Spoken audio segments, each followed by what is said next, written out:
भैया जीवन का परम लक्ष्य है परमात्मा से प्रेम हो जाए। क्या हो जाए? प्रेम हो जाए। अच्छा, भगवान से प्रेम कैसा हो जाए भैया? ऐसा वाला प्रेम नहीं कि पूजन तो रोज करते हैं हम, लेकिन पूजन करने के बाद फिर एहसान जताते हैं। हमने स्नान कराया भगवान को, सुंदर श्रृंगार भी किया भगवान को, अगर भक्ति जगी है तो। अब कई लोग तो 10 बजे सो करके ही उठते हैं, तो उनको कोई मतलब नहीं भगवान से। अच्छा, जिनको थोड़ी बहुत मतलब भी है तो कैसा करते हैं? भगवान को स्नान कराया, पूजन किया, भोग लगाया, फिर हाथ में घंटी लिया। क्या लिया भैया? हाथ में घंटी और एक हाथ में अगरबत्ती, और फिर कहते हैं सुख संपत्ति घर आवे, कष्ट मिटे तन का। और कान में घंटी बजाते जा रहे हैं कि सुन रहे हो कि नहीं? भगवान ने कहा हाँ बतलाओ क्या कह रहे हो। कहा सुख संपत्ति घर आवे, कष्ट मिटे तन का। भगवान ने कहा अगर न मिटे तो कहा ये अगरबत्ती। अगरबत्ती समझ गए ना भैया? पहले के समय पर बाबूजी जब चूल्हे में रोटी बनती, चूल्हे में, और बच्चे ज्यादा परेशान करते, अब माताएं धुआं में परेशान, आंख लाल हो रही, नाक से पानी निकल रहा, और ऐसे में बेटा आकर के माँ को परेशान करे, माँ भूख लगी है, भूख लगी है, तो गुस्से में कई बार नहीं माताएं जलती लकड़ी लेके दौड़ती कि हम हैं। ऐसे ही आप भगवान के सामने क्या लेकर के खड़े हैं भैया? अगरबत्ती। सोचिए अगरबत्ती में क्या है बाबूजी? आपको पता है अगरबत्ती में क्या लगाया है किसी को जानकारी?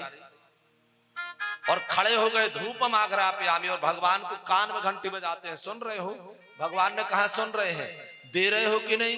कहा नहीं दिए तो कहा ये क्या कहते हैं भैया जलती लकड़ी को, है ना? हाँ वही जो आप समझ रहे हैं।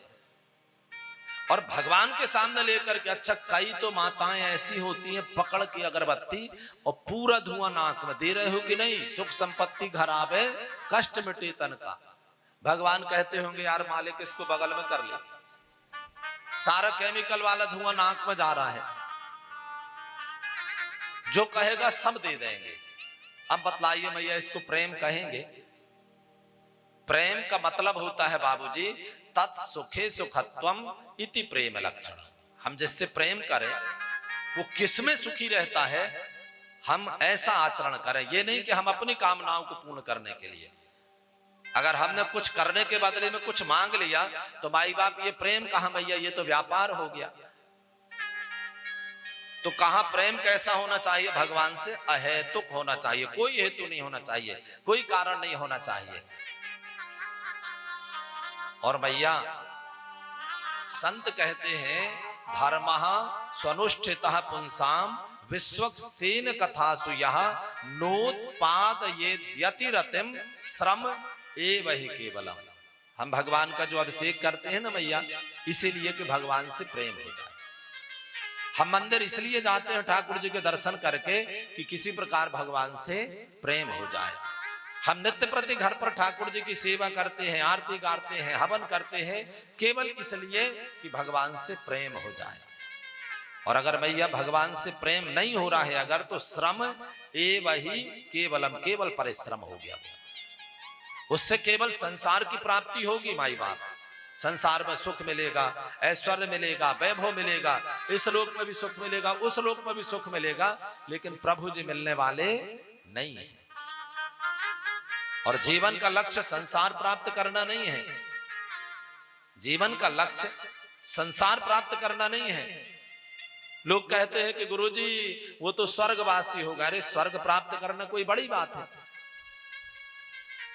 स्वर्ग प्राप्त करके क्या करेंगे?